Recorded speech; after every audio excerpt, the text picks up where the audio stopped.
네, 기도하겠습니다. 하나님 아버지 감사합니다. 우리 찬양한 것처럼 날마다 인내하신 그 아버지 하나님의 사랑을 날마다 우리가 누리며 살아가기 원합니다.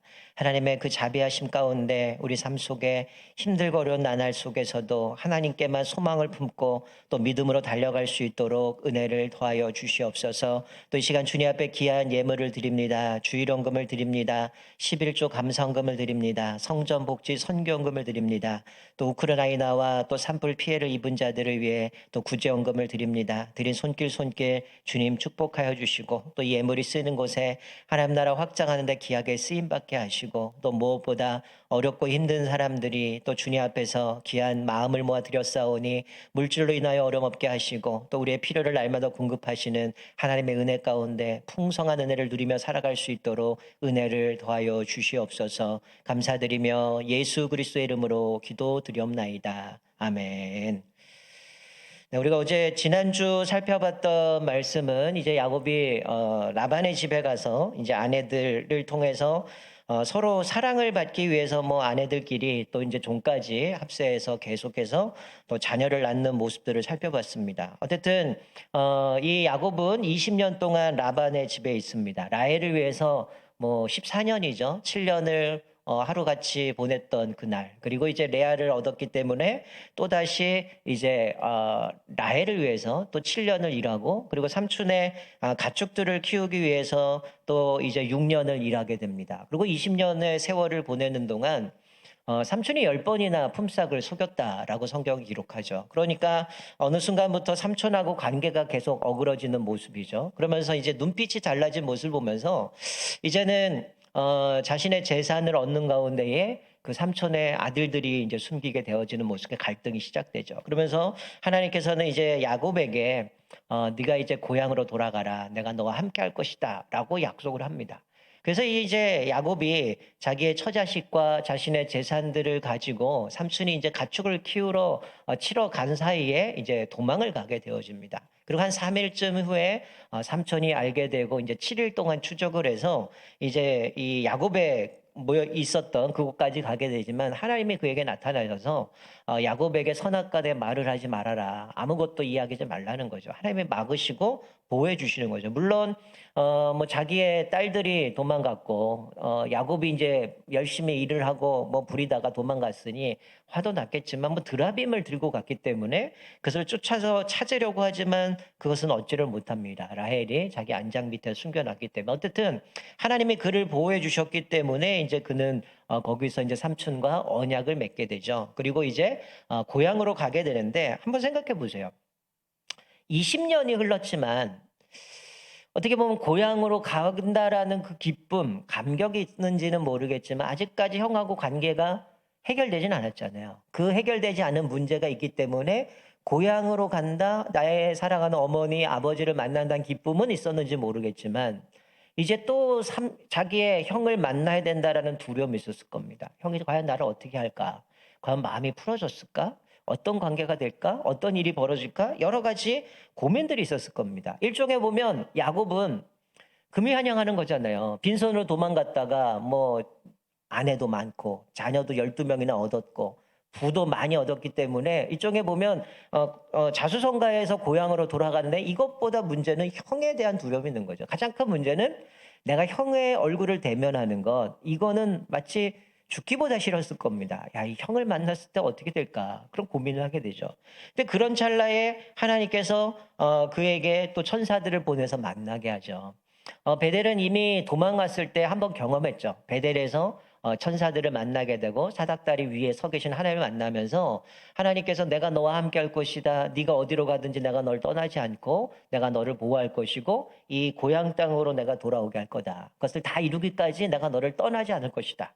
분명히 약속해 주셨기 때문에 사실은 삼촌의 집 20년의 세월은 사실 하나님의 보호하셨기 때문에 여기까지 달려왔거든요. 그러니까 이 야곱에게 다시금 천사들이 나타났다라고 했을 때에 그때를 떠올리면서 그래서 이 야곱은 그곳을 하나님이 진을 치신 곳, 이래서 마하나임이라고 이름을 정합니다. 그러니까 앞으로 내 인생에 이제 삼촌의 집에서 다시금 나와서 그것도 도망 나온 거죠. 도망 나와서 고향으로 가게 되어지는데 그 이후의 일들은 하나님이 이제 책임져 주실 것이다라는 것을 함께 하신다를 상징적으로 보여주는 모습인 거죠. 여러분의 인생에도 이런 모습 있지 않습니까? 때로는 초조하고 두렵고 걱정되고 여러 가지 많은 문제들이 있지만 오늘 이 야곱의 모습을 통해서 깨닫는 것은 하나님을 만나면 오늘의 모든 문제는 해결되어진다는 거죠. 내가 고민한다고 해결되는 것이 아니라 하나님을 만나면, 전능하신 하나님을 만나면 그 모든 문제는 사라진다는 거예요. 그래서 사도 바울도 아무것도 염려하지 말고 오직 모든 일에 기도와 간구로 하나님께 아뢰라. 그럼 하나님의 너의 마음과 생각을 지켜주신다고 말씀한 것처럼 우리 안에 초조하고 불안하고 걱정되는 일이 있다면 하나님을 만나면 모든 문제가 해결되는 것을 기억하면서 하나님 앞에 온전히 것들을 맡기며 나아가시길 바랍니다. 그래서 이제 야곱은 이제 천사를 만나고 이제 에서에게 메신저를 보내죠. 자기 종을 보냅니다. 이거는 여러 가지 의도가 있겠죠. 형의 마음을 좀 달래려고 하는 마음도 있을 거고 한편으로 형의 마음을 떠보는 거죠. 형이 지금 어떤 상태인가? 나에 대한 그런 안 좋은 마음이 아직도 있는가? 그런 모습이 있겠지만 이 자기 종을 보내면서 야곱은 이렇게 종에게 시킵니다. 야곱이 이런 표현을 하는 것은 나는 당신의 종입니다. 그리고 당신은 나의 주인입니다. 이런 표현을 씁니다. 원래 하나님께서 야곱이 어머니 뱃속에 태어나기 전에 하나님께서 그에게 주셨던 말씀 뭡니까? 큰 자가 작은 자를 섬긴다는 데 바꿔서 얘기하는 거죠. 나는 당신의 종입니다. 당신은 나의 주인입니다. 어떤 의미일까요? 내가 지금 뒤에서 당신에게 딴짓을 안 한다는 거야. 다른 꿍꿍이가 없다라는 걸 보여주는 거고요. 또 하나는 20년이 흘렀지만 이미 장자권의 축복을 다 받았어요. 팥죽으로 장자권도 샀습니다. 그러니 이 야곱이 자기 집으로 돌아간다라고 했을 때 어떤 마음이 들까요? 형의 입장에서는 이놈이 이제 이 장자의 축복을 상속권을 누리려고 오는구나 이런 마음 들지 않겠어요? 근데 그런 표현을 하는 거죠. 나는 당신의 종입니다. 그러니 나는 당신의 상속자로서의 권한을 행사할 의도가 전혀 없습니다라는 걸 보여주는 거죠. 그래서 종에게 보내서 이제 형의 마음을 좀 떠보려고 이렇게 했는데 막상 종이 와서 얘기하는 게 뭡니까? 형이 400명을 데리고 마중 나오고 있다는 거죠. 이게 400명을 데리고 마중 나오게 기뻐서 400명을 데리고 오는 게 아니겠죠. 군사들을 데리고 나오는 겁니다. 한편으로는 형도 그 20년 동안 군사를 400명 정도 데리고 있는 거 보면 거부가 됐구나. 그럼 나도 이렇게 거부가 됐지만 차이점은 자기는 뭐 양이나 어떤 재산이 늘어났지만 형은 군대를 누린 것처럼 사실은 이 형이 거의 하는 세일 땅에는 호리 족속이가 있어요. 그러니까 그들을 이미 물리쳤거나 아니면 그들을 물리치는 과정이든 나름대로 세력을 갖고 있다는 거죠. 그러니까 자기가 봤을 때는 형이랑 싸움을 해봐야 게임도 안 되는 거죠. 어쨌든 형이 400명을 데리고 온다니 어떤 마음이 들까요? 나이 죽었구나. 아마 얼어붙었을 겁니다. 20년이 흘렀는데 여전히 형이 이런 마음이 있군요. 그리고 생각하면서 어떤 계획을 합니까? 자기의 재산을 두 대로 나누는 거죠. 한 대를 먼저 보내고 시간차를 두고 또 보내서 만약에 형이 첫 번째 그 그룹을 치면 내가 두 번째 그룹은 도망가야겠다라는 여기서도 자기의 나름대로의 잔머리를 써서 형을 이기려고 하는 모습을 보게 돼요. 자, 우리가 오늘 읽지 않았지만 9절부터 12절의 말씀을 보면 야곱이 좀 달라진 건 있어요. 그 20년 세월 동안 하나님이 그에게 약속하셨던 그 기간을 다 보내고 이제 진짜 또다시 위기를 만나게 되니까 9절부터 12절 말씀은 뭐합니까? 하나님께 기도합니다. 하나님이 나보고 고향에 가라고 하지 않았습니까? 나와 함께 한다고 하지 않았습니까? 내가 그 약속 믿고 왔는데 하나님 나를 좀 지켜주십시오. 그리고 지금 형이 400명을 데리고 있는데 내가 20년 동안 이곳에 있었던 것은 나는 그 은혜 받을 수 없는 조건인데 하나님께서 나에게 은혜를 주셔서 이렇게 거부를 만들었고 자식도 낳게 만들어 주셨는데 형이 나를 죽이려고 합니다. 나와 처자식을 죽이려고 하는데 하나님 두렵습니다. 나를 구원해 주십시오. 이런 고백을 해요. 그리고 더 나아가서 하나님이 나에게 약속하신 건 바다에 모래알처럼 내 자식을 많게 해주시겠다고 했는데 하나님 이 약속 지켜주십시오. 나를 붙들어 주십시오. 그런 고백 가운데 지금 야곱이 하나님 앞에 기도한다라는 거예요. 이게 얼마나 큰 변화입니까? 그전까지는 어떻게 해요? 자기의 머리만 의지하고 자기의 잔머리만 의지했던 야곱이 이젠 하나님 앞에 엎드리기 시작을 하는 거죠. 그리고 이제 기도한 후에 종들을 시켜서 떼를 나눠서 이제 재물을 보내게 되고 어쨌든 간에 형의 마음을 달래려고 하는 모습이 있죠. 자, 이게 오늘 본문 읽은 앞의 내용입니다. 자, 오늘 본문에 말해서 그 이후의 내용인데요. 이제 예물을 앞서 보냈는데 여기도 여전히 사실은 하나님 앞에 기도하는 마음이 있지만 사실은 오늘 본문 뒤에도 나오지만 야곱은 여전히 자기의 잔머리를 의지하는 게 있어요. 그런데 어쨌든 간에 하나님 앞에서 이렇게 기도하고 나서 예물을 보내는데요. 이게 얼마나 교묘한 숫자이냐면 여러분 보세요. 자기가 이 예물을 한꺼번에 안 보내. 만약에 제가 야곱인데 여러분이 에서요. 제가 여러분의 마음을 달래려고 한꺼번에 뭔가를 선물을 딱 보냈는데 여러분이 딱 받아놓고 이 장난해? 이러면 어떡할까요?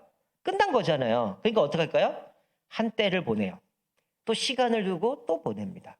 시간을 두고 또 보냅니다. 그러니까 몇 차례를 걸쳐가면서 자기 형이 이 예물을 통해서 뭔가 마음을 누그러뜨리려는 그런 잔머리를 쓰고 있는 모습을 보게 되죠. 그래서 이제 밤에 두 아내, 두 여종, 그리고 자녀들을 인도에서 야복강 나루를 건너게 되죠. 그리고 이제 자기 혼자 홀로 남습니다. 여러분 이 컴컴한 밤에 혼자 자기가 남아서 어떤 생각할까요? 밤새 고민했을 것 같아요. 야, 이제 내가 계획한 대로 내가 온갖 계획을 다해서 모든 꾀를 동원해서 이렇게 형에게 예물도 보내고 이제 자녀들이고 아내고 보내는데 형이 과연 어떻게 반응할까? 나를 용서해 줄까? 아니면 나에게 칼을 들고 나한테 쫓아올까? 온갖 고민이 있었을 거예요. 그런데 오늘 본문 말씀에 보면 어떻습니까? 홀로 남아 있는데 사실은 가장 두려운 건 형을 만나는 건데 이게 두려운 건데 이제 그것을 했는데 오늘 24절 말씀해 보니까 어떤 사람이 날이 새도록 야곱과 씨름을 했다라고 기록합니다. 이거는 야곱이 씨름을 한 게 아니에요. 어떤 사람이 싸움을 걸어온 겁니다. 여러분 아마 뭔가 아주 심각한 고민이 있거나 걱정이 있으면 뭐 드라마를 보든지 아마 여러분은 어떻게 하면 대부분 들어 눕잖아요. 그럼 어떻게 누가 막 여기서 시비를 걸어도 나 싸울 힘도 없어 건들지 마 그냥 내버려 이러지 않겠어요? 근데 밤새도록 씨름했다라는 얘기는 결국은 야곱이 아니라 이 어떤 사람이 싸움을 걸어왔다는 거죠. 그러니까 밤새 씨름을 합니다. 그럼 여기서 씨름한다라는 거는 그 단어 하나 자체가 사실은 야곱의 인생을 그냥 설명하는 단어입니다. 원래 사실 야곱은 인생이 어때요? 씨름했던 사람이에요. 태어날 때부터 뱃속에서 형과 다투면서 발뒤꿈치 잡고 나왔고요. 형의 파축을 통해서 장자권을 빼앗았고 아버지에게 에서라고 속여가지고 장자의 축복을 받았죠. 그러니까 형과 싸웠고 아버지와 씨름을 했고 삼촌 집에 가서는 아내를 얻는 과정부터 씨름합니다. 재산을 얻으려고 하면서 라반에게 10번의 품삯을 속이면서 사실 야곱은 평생의 삶 가운데 씨름하며 살아왔다라는 거예요. 근데 어떤 사람으로 묘사된 이 사람은 누구예요? 하나님이죠. 하나님이 평생 씨름하면서 자기의 머리, 자기 힘만 의지했던 이 야곱에게 싸움을 걸어오셔요. 그러니까 평생 자기 힘으로 경쟁하며 이기려 했던 그에게 싸움을 걸어오니까 이제 하나님께서 이 야곱이 이제는 자기가 평생 씨름을 살아왔는데 이 사람과 싸움을 하는데 자기가 어떻게 합니까? 이기려고 발버둥치는 모습을 보게 돼요. 성경은 하나님이 그를 이기지 못해서 환도뼈를 치셨다 이렇게 말씀하고 있는데 여러분 지금 뭐 우리 성경에는 허벅지 관절이라고 되어 있지만 옛날 표현은 환도뼈, 엉덩이뼈라고 얘기하죠. 보통 이거는 힘의 근원을 얘기합니다. 이것을 치게 되면 힘의 균형을 잃어버려요. 그러니까 야곱이 지금까지 자기의 머리, 자기의 힘, 늘 속이며 살았던 그였기 때문에 이것을 치셨다는 얘기는 지금까지 자기의 힘의 근원이죠. 나는 이거 하나 믿고 살아왔는데 하나님이 그것을 치신 겁니다. 그러니까 힘이 다 빠져버리죠. 그러니까 26절에 보니까 어떡합니까? 당신이 나를 축복하지 않으면 가게 하지 아니하겠나이다. 자, 드디어 어떤 게 보네요. 자기의 한계를 경험하게 되니까 이제 영적인 힘을 의지하는 거죠. 지금까지는 내 힘으로 내가 이겨보겠다 씨름하다가 딱 치고 힘을 빼버리니까 어떡합니까? 도저히 안 되는 거죠. 그러니까 나에게 축복하지 않으면 내가 가게 하지 아니하겠다라고 얘기를 하는 거죠. 그러니까 영적인 한계를 경험하니까 이제는 하나님의 영적인 그 힘을 의지하는 거죠. 나에게 축복하십시오. 나에게 은혜 주시지 않으면 나 당신 안 보내겠습니다. 이런 고백을 하고 있는 거죠. 사랑하는 성도 여러분, 여러분의 삶 가운데 혹시 이 야곱처럼 정말 절체 위기 가운데 정말 붙들어서 정말 나에게 은혜 주시지 않으면 안 보내겠다고 했던 이런 매달리며 기도해 보신 적이 있으십니까? 최근에 이런 경험이 있으십니까? 아마 우리 대다수의 사람들은 기도하기보다는 내 생각 아니면 다른 사람들이 나보다 앞서서 경험했던 사람들 나보다 힘이 센다라는 사람들의 의견을 귀 기울이면서 움직이고 있지 않습니까? 내 힘이 아닌 주여 은혜를 주십시오. 하나님 나에게 축복해 주지 않으면 나 당신 안 보내겠습니다. 이렇게 하나님 앞에 기도하면서 매달릴 때 하나님이 어떻게 해주셔요? 져주신다는 거예요. 자, 오늘 모습을 보세요. 하나님께서 야곱과 씨름하는데 하나님이 야곱을 못 이기셨다. 여러분, 하나님의 능력이 없어서 야곱을 못 이기십니까? 그런 분 아니시잖아요. 이 야곱이 하나님 앞에서 자기 힘을 가지고 지금까지 많은 것들을 얻으려고 속이며 살았는데 이제 하나님이 싸움을 걸으셔요. 그리고 그가 힘을 벌받치면서 하나님마저 이기려고 하는 그 상황 가운데 어떻게 치셨다면 힘을 빼버리셨다는 거예요. 그리고 나서 어떻게 해요? 하나님 나에게 은혜 주시지 않으면, 나에게 축복하지 않으면 당신 못 갑니다. 이러고 있는 과정이라는 거죠. 여러분, 보통 우리가 그런 얘기를 하잖아요. 자식 이기는 부모 없다라고 얘기하는 것처럼 왜 하나님이 져주실까요? 사실은 야곱은 아픈 손가락이죠. 태어날 때부터 속이는 자, 오죽하면 이름을 그렇게 정했을까요? 속이는 자였고, 형과 씨름하며 살았고, 아버지와 씨름하며 살았고, 라반과 씨름하며 20년의 세월을 보냈고, 그런 상황 가운데 이 자리까지 왔는데 왜 하나님이 그 씨름하면서 져주셨을까요? 여러분, 로마서 9장 13절에 보면 사도 바울이 이런 고백해요. 기록된 바 내가 야곱은 사랑하고 에서는 미워하였다 하신가 같으니라. 무슨 얘기입니까? 하나님 왜 져주신 거예요? 사랑하기 때문에 져준 거잖아요. 아마 자녀들이 뭐 사고를 치든 문제를 일으켜도 결국 자녀 이기는 부모 없잖아요. 그 아이들이 힘들어하고 뭔가 한다 그러면 어쩔 수 없이 져주면서 그 아이를 품어주는 것처럼 하나님은 지금까지 야곱이 네 하고 싶은 대로 한번 해봐라 내버려 두신 거예요. 근데 자기는 열심히 속이고 살았는데 시간만 지나고 괴로움만 더했죠. 그런 상황 가운데 이제 하나님이 싸움을 걸으시면서 야, 너 지금까지 싸워봤지 않냐? 네 힘 의지해봤더니 되드냐? 하나님의 그걸 치시고 자기 한계를 경험하니까 이제는 하나님만 의지하게 되어지는 모습을 보여주는 겁니다. 사랑하는 성도 여러분, 여러분들은 누굽니까? 우리도 동일하죠. 나에 대한 자기 인식이 분명할 때에 우리들의 삶이 어떤 삶을 살아야 깨닫는 거죠. 사실 우리는 어떤 존재입니까? 전적으로 부패한 인간이죠.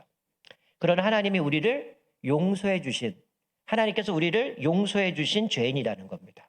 그런데 하나님은 우리를 죄인이라고 얘기하지 않고 의인이라고 칭의라는, 하나님께서 우리를 의롭다고 여기시는 거죠.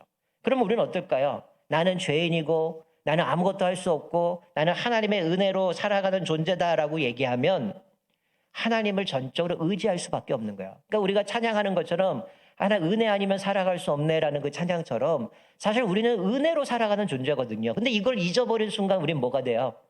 껍데기에 불과한 거예요. 허수아비에 불과한 거죠.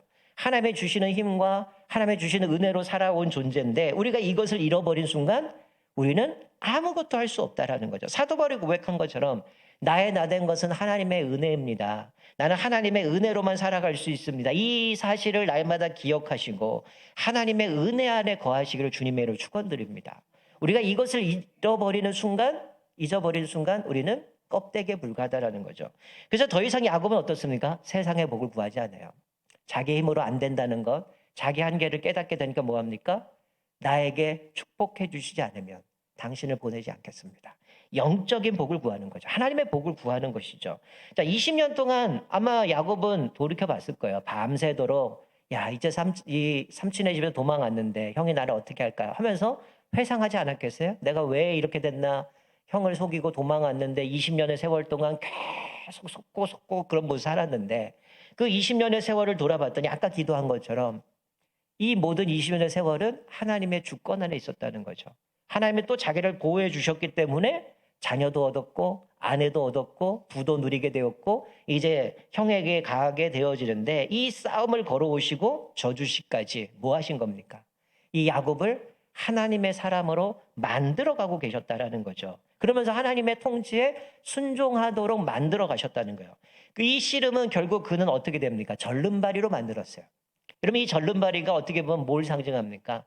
지금까지 야곱이 자기의 힘으로 자비로 자기의 어떤 이 모든 것을 가지고 할 수 있었다라는 거. 사실은 하나님의 은혜와 자비로만 얻을 수 있는 것이었는데 내 방식대로 얻으려고 했던 그것에 상징적으로 보여준 게 절름발이라는 거죠. 내가 지금까지 열심히 노력해서 장자권도 뺏었고 아버지도 속여가지고 축복도 받았고 삼촌을 숙여가지고 또 이제 그 삼촌을 속여가면서도 그러다가 재산을 거 도망왔는데 가만히 돌아보면 이거는 하나님의 은혜로만 얻어지는 건데 자기는 지금까지 자기 힘만 의지하고 자기 방식대로 살았다라는 거예요. 그런데 이제 절름발이가 누구와 싸우겠어요? 아까 말씀드린 것처럼 힘의 근원, 이제 힘의 균형도 안 되고 더 이상 내 힘으로는 버틸 수도 없는 사람이 누구와 싸우겠습니까? 당연히 이렇게 되니까 어떻습니까? 하나님의 은혜로 살아갈 수 있음을 깨닫게 되니까 이제는 하나님이 주시는 것으로만 만족하며 살아가게 되어진 것이 바로 야곱의 인생이라는 거죠. 결국 하나님의 싸움을 걸어오시면서 깨닫게 하시는 것은 네가 하나님께 순종할 때만 너는 진정한 복을 누릴 수 있어 라고 말씀하시는 거죠. 그러면서 그에게 하나님께서 이제는 새로운 이름을 주셔요. 그런데 하나님이 그에게 뭐라고 얘기합니까? 네 이름이 뭐냐? 여러분 지금까지 사실은 이 야곱이 자기의 이름을 야곱이라고 얘기한 적이 없어요. 이 야곱은 어떻습니까? 이삭 앞에서 축복권을 받을 때도 어떻게 했어요? 나는 에서입니다. 속였죠? 삼촌의 집에 가서는 어떻게 합니까? 나는 리브가의 아들이라고 얘기를 합니다. 한 번도 자기를 인식한 적이 없어요. 그런데 이제는 하나님과 씨름하면서 자기의 한계를 경험하고 이제 자기가 전적으로 다 드러나니까 어떻게 해요? 숨길 게 없는 거죠. 나는 야곱입니다. 나는 속이는 자였습니다. 이런 고백을 하는 거죠. 자기의 인식을 통해서 이제 하나님 앞에 엎드리고 나에게 축복해달라고 얘기하니까 이제 하나님께서 그에게 뭐라고 얘기해요? 새 이름을 주셔요. 자, 28절 보세요. 뭐라고 말씀합니까? 그가 이르되 내 이름을 다시는 야곱이라 부를 것이 아니요 이스라엘이라 부를 것이니 이는 내가 하나님과 및 사람들과 겨루어 이겼음이니라 라고 말씀하죠. 여러분 새 이름은 새로운 신분을 이야기합니다. 우리가 앞에서 살펴봤던 아브람은 원래 아브람이었지만 이름을 아브라함으로 바꾸잖아요. 아브람은 뭐야? 고귀한 아버지란 의미였는데 아브라함, 열국의 아버지가 될 거다. 너를 통해서 천하 만민이 복을 받을 것이고 네가 하나님 앞에 언약 자손의 민족의 조상이 될 것을 말씀해 주셨던 것처럼 그의 이름 바꾸신 것처럼 이제는 이 야곱에게 속이는 자가 아니라 하나님과 사람과 싸워서 이긴 자라는 이름을 바꿔주셨다는 거예요. 우리도 마찬가지죠. 내가 예수를 믿으면 우리에게 어떤 이름이 부여집니까? 성도라는 이름이 부여지고요. 또 우리는 그리스도인이라는 이름이 부여지죠. 그리스도인이 뭡니까? 성도가 뭡니까? 하나님 앞에 구별된 자들이잖아요.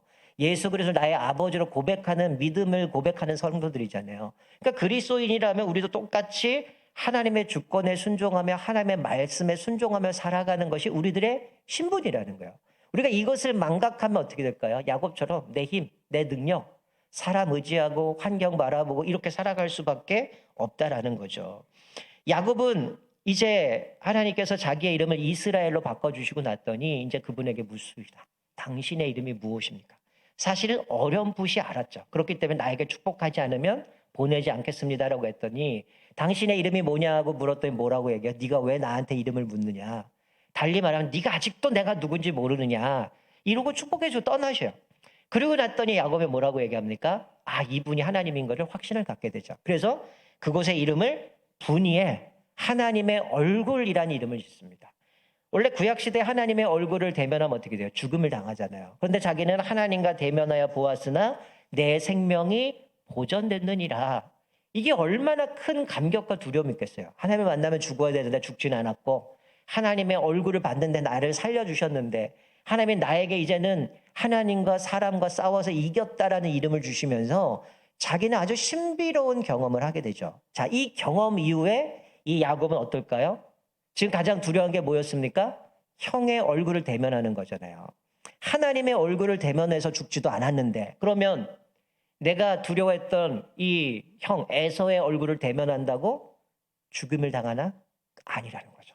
내가 하나님과 대면해서도 이런 은혜를 입었는데 내가 형과 대면해도 나는 죽지 않고 하나님이 나를 보호해 주시고 책임져 주실 것.